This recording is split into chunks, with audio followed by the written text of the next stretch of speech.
Afternoon, and welcome to my podcast. I call the Circle of America on Wednesday at 4 o'clock. I and, uh, just 20 minutes we celebrate yes,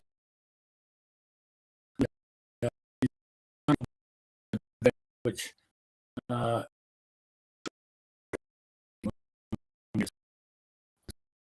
but up to me got some fact that uh, what he actually uh, about the Lord. It was yeah, so believe so that my name out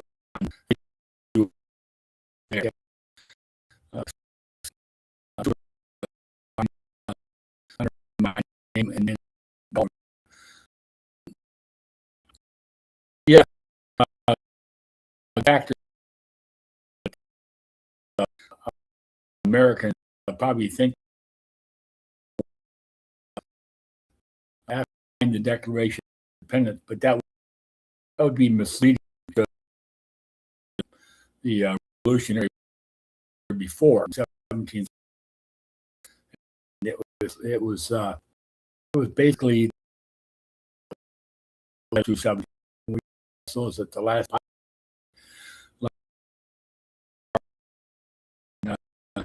things like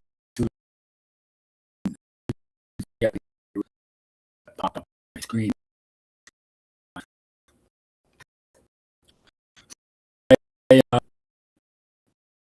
Starting up to the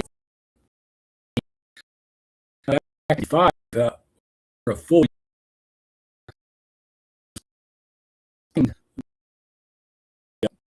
battle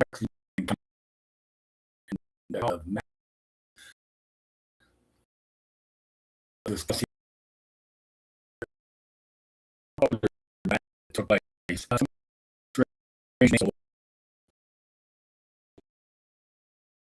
That second, I'm going to a little bit of research.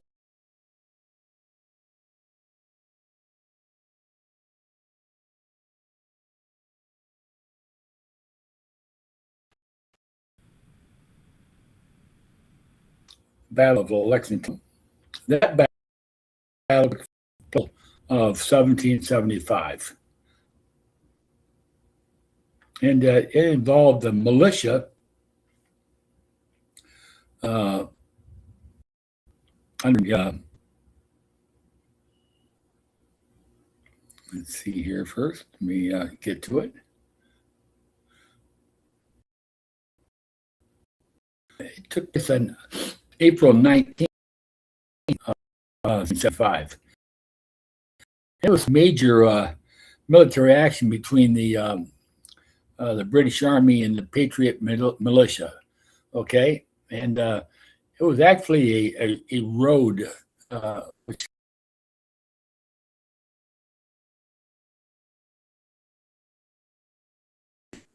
occurred. That's where some of these battles took place. But the opposing forces fought a day-long battle in Massachusetts, in the town of Lexington and Concord, and there was a few others.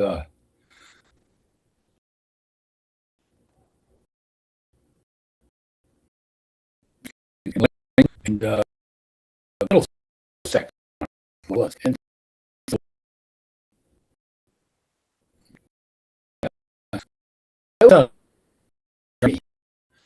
was a formidable just our world as long as I'd almost call them platoons in our day and age. So they weren't the entire army. A lot of the army was based in Boston, but there's when this battle it or not, the only uh, uh, and the army, the army ordered 70 rest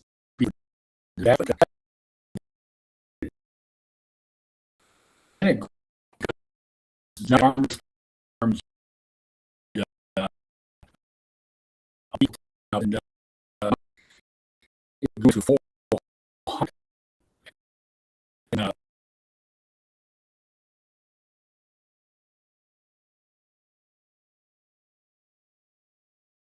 British Army as they moved down in the 100. Okay, and before the end of the battle,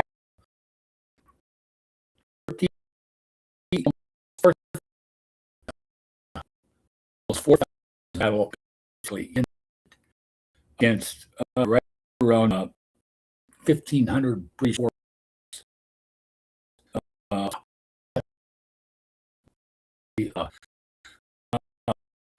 into 100 because they were falling,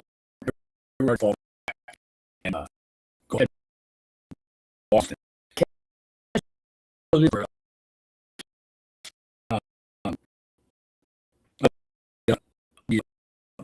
Was 49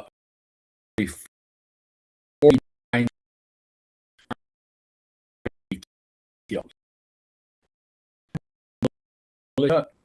and missing. Uh, uh, uh, is 170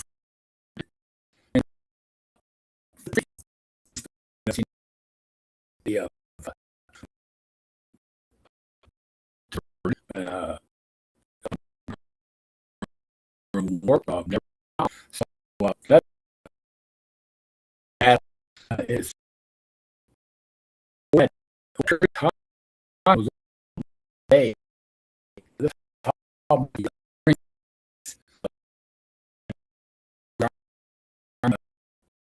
part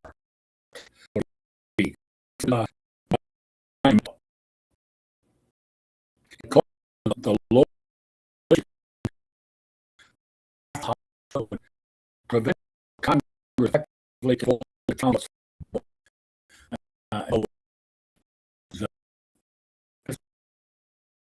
became because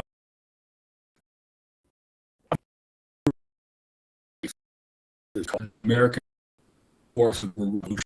That's how revolution. They were okay. Control.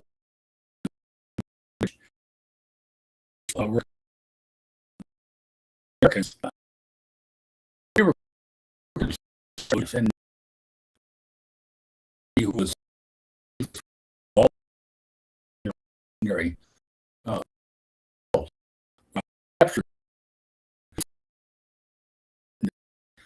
Put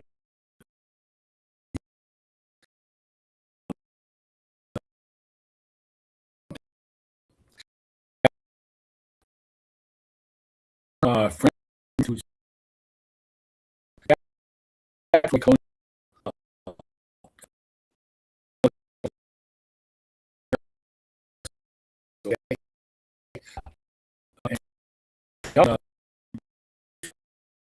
here's World War.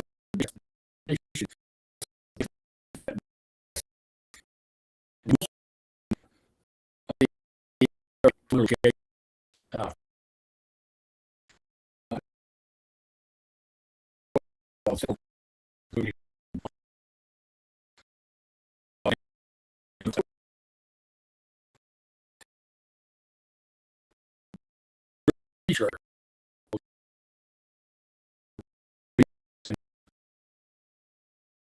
Real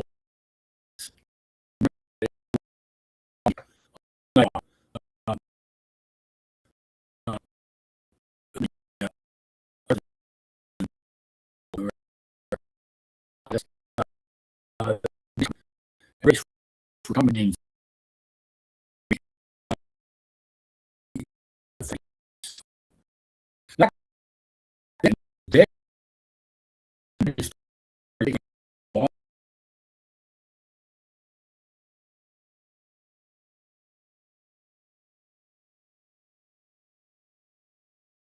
colonists. British taking a couple soldiers or more in your homes, and you're going to house and feed them. Obviously, the colonists didn't want to do this, but for fear of their lives, they were more or less forced to do this. And so this is another thing that went on during these times. Okay, but getting back to the Battle of Lexington and Concord, the first shots. Remember, that was called the shot of the that was heard around the world is called that. Okay, because the patriotic militia and regulars that were surprised on April 19th by the British. 8 militiamen were killed and 10 were wounded immediately. Okay, only 1 British soldier was wounded. And militia quickly fell back. The regulars for supplies. Old conquered. Approximately 400 army.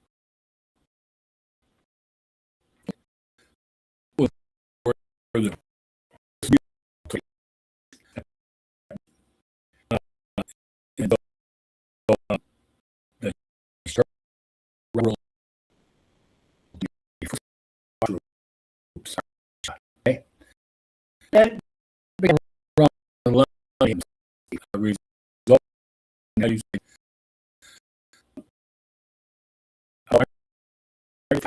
they had to rejoin the main body again. They and then would flop again. And down this road, it was like shot like we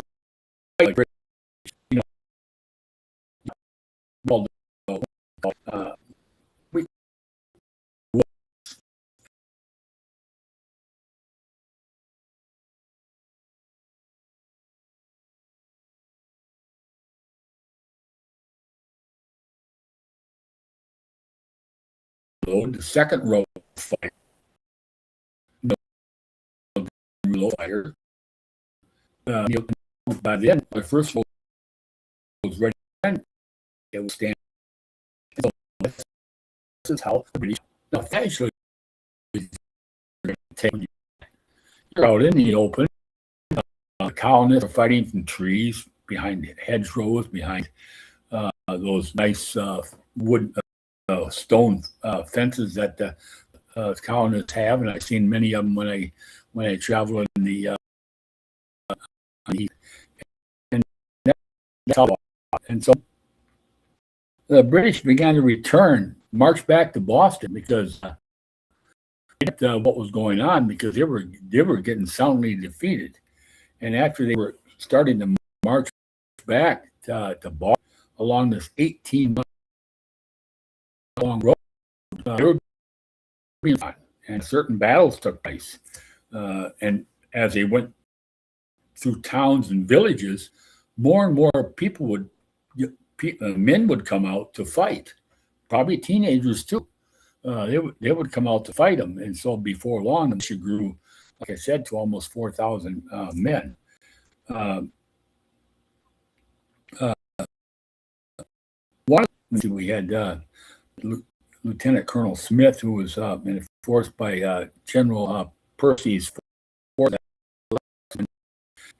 and before 17 returned to Boston under heavy fire, and eventually they reached the Charleston. But before they reached the safety of Charleston, okay,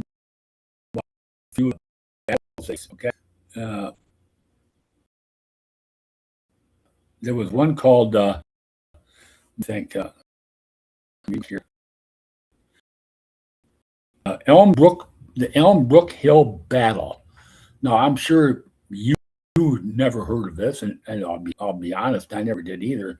But it took place on this road, the Elm Brook Hill Battle. It refers to a section of the battle road in Lincoln, Massachusetts. Now, this is between Lex and Concord, probably, on which 2 battles were fought on April 19th, same day, during the battles of Lexington and Concord, in the first stage of the American Revolutionary War. The road runs east and west and turns 400, so it kind of snakes down the road, okay, and then it goes east again. So battle, which was probably short-lived,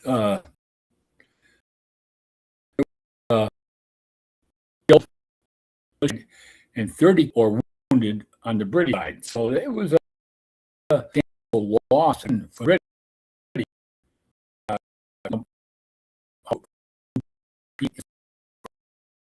On the again, that's a skirmish. They called the battle, but it was probably more of a skirmish as they were retreating. So, and then they came to Miriam's Corner, historic battlefield site, associated, which was located in the former on Battle Road again,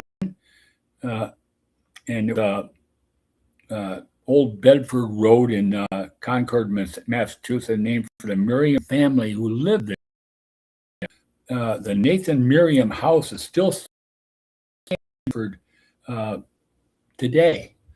So it's I haven't seen it, haven't been there. I would love to go there. Unfortunately, I think that my age and my health is going to not permit me to do it, but I would love to go there. And if I did, I would bring back pictures and more information. But the Nathan Miriam house still stands on Old Bedford Road, and it forms part of the Miriam's Corner itself. Both the houses and Miriam's Corner are part of the Minutemen National Historic Park. And they show the Minutemen, there's the statue area, and 3 of the Miriam's families homes there in 1775.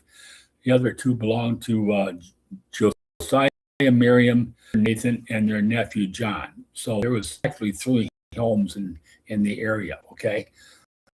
And the colonists there and fought from that area, okay? Now,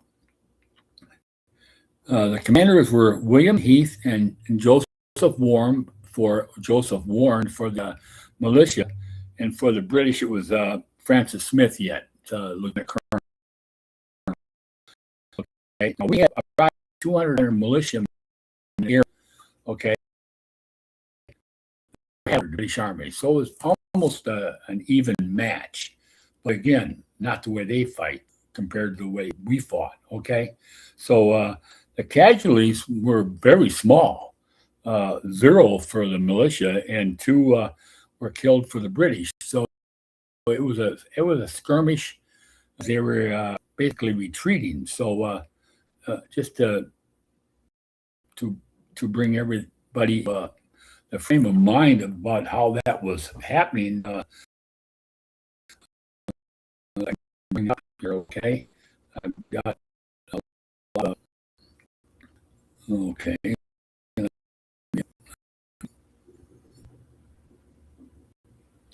Yep. Okay. So there was quite a bit that pertains to that battle. We drove them back all along that 18-mile stretch back to our militia, volunteers, so to speak, the British Army.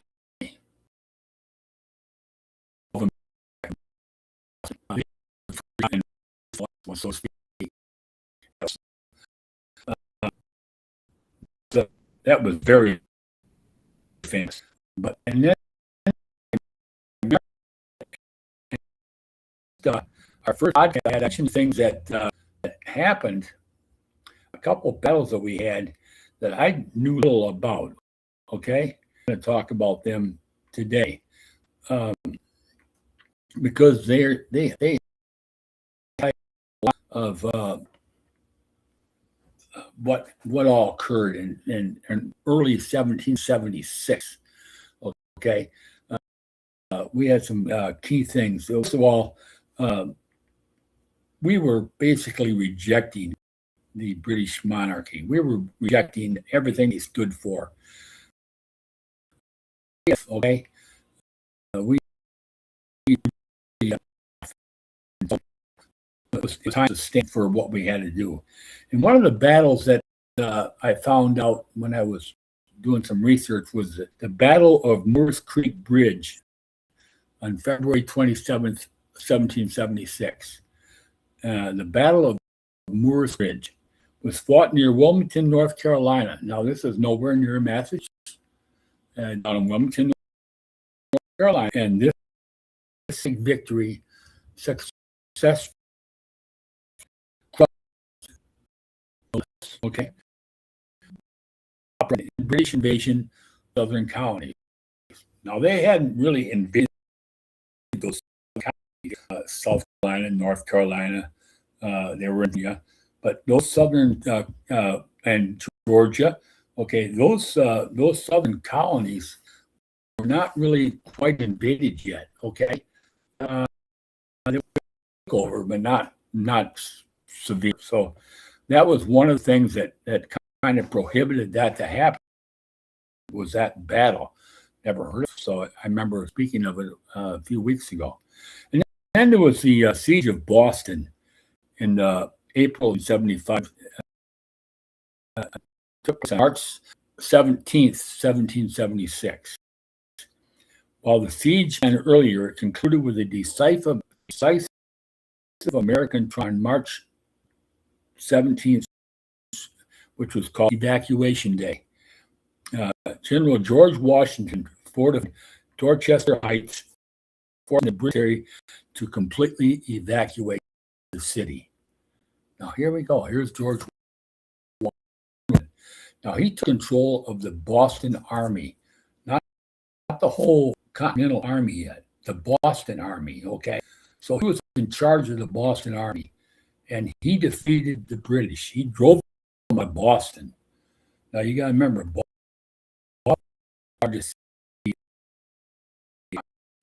I'm out of there. That was quite something, okay? And then we had the rice boats.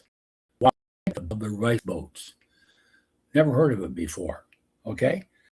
That took place on 2nd to 3rd in 1776, and it was fought in Savannah, Georgia, of all places. Now, we don't think of Savannah, Georgia being real. We think more of that being the Civil War, but no, in the Revolutionary War, there was a key battle there, okay? The British for Georgia. This was fought there, and this engagement was an attempt to the Patriot forces to prevent the British from seizing the merchant ships that were loaded with provisions. Okay? And rice was a main provision. So it was called the Battle of Rice, and it resulted in a British tactical victory. So this time the British won that battle. Okay, that gave foothold in, okay, because now we're going to take control. Right. With the key battle of Sullivan's Island in June 20, 1776. Now that was about, this is now, we're in May now. I really didn't want to get into them yet. So I'm going to skip this battle. We're going to talk about this key battle in the next podcast, okay? The next key battle would be that one we're talking about, but not right now. I also spoke about a book that I've bought, and I'm so fortunate that I did, and that was let me think for a second here. The pamphlet, it was called Common Sense by Payne, wrote it, and it's only 47 pages, but this pamphlet was very key, very, very key to what helped us win. Fight the Revolutionary War. In fact, it was so key that it was mentioned as probably by many historians as one of the papers well before the Declaration of Independence that really stirred up. And to think, I'm gonna talk about some key arguments that Thomas Paine had. All right, and that was the origin of the monarchy. Uh, concept of hereditary monarchy, famously King George III, a royal brute. Wow, think about that. Right in the pamphlet, call him a royal brute. Now that was treasonous. We're going to be after Thomas Paine for this. And arguing that the system itself was unnatural and corrupt. Another key concept was the economic independence.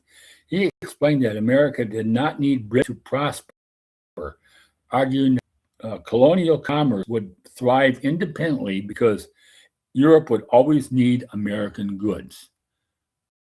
Okay? He also, his concept was that an island can't rule a continent. The British Isles rule us. How can they rule a continent being an island thousands of miles away in the Atlantic Ocean? And that was one of his. And another one was a sanctuary for liberty. He framed the American Revolution not just as a loyal tax revolt, a local tax, but as a historic opportunity to create a new democratic republic. Think of that concept. He's already putting this in the minds of Americans, a democratic republic that would serve as a global model of freedom. Okay? Thomas Paine's book, pamphlet, had this concept in there. Now think what the British Royal third thought when he got this pamphlet, and you better believe he got one. You better believe a copy was taken to him because obviously it's hard to believe. Hard to believe. You know how many of this? So this I found truly amazing that there was between 100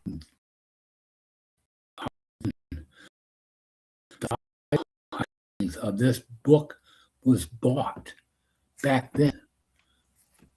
500,000 copies of this bought, and probably a population of about, say, 2 or 3 million, maybe. That's a lot of copies. And people were reading this. People were reading this in sincerity. Okay? Because he was calling for that. He was calling for the sanctuary of liberty, freedom. Okay? And he had another concept. It was called the accessible language.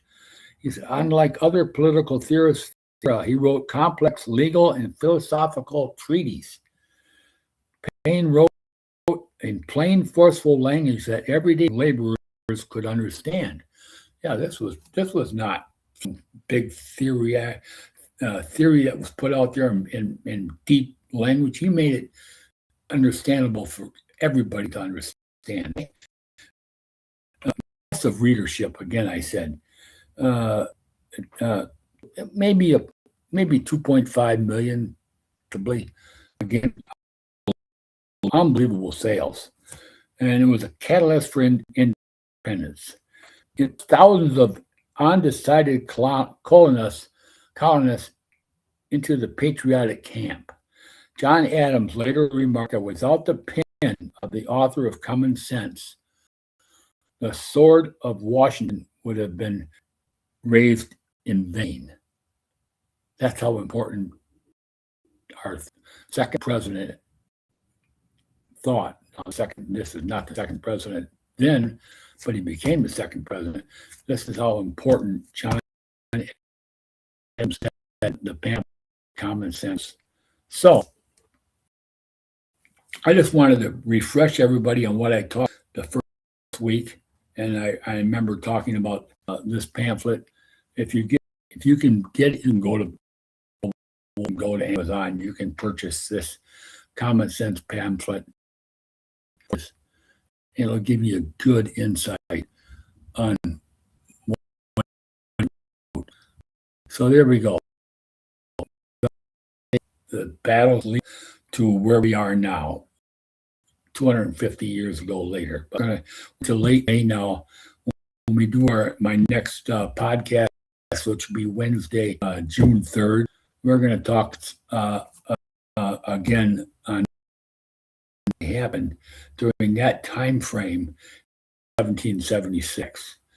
The Second Continental Congress was ready to meet again because now we want independence. We want freedom. And so the Second Continental Congress is ready to meet again. Okay, they're ready to meet. The First Continental Congress didn't do much. Second Continental Congress is ready. So I hope you enjoyed this podcast. I hope this gave you some insight. It certainly gave me some insight I wasn't aware of until I invested. So I hope you enjoy. So I hope you want to see the next one on June the 3rd at 4 o'clock. And you have a great day. And always what our founding, our patriots and our militia, those men who died. We just had Memorial Day. Just remember, those men who died at Lexington and Concord. They died for us.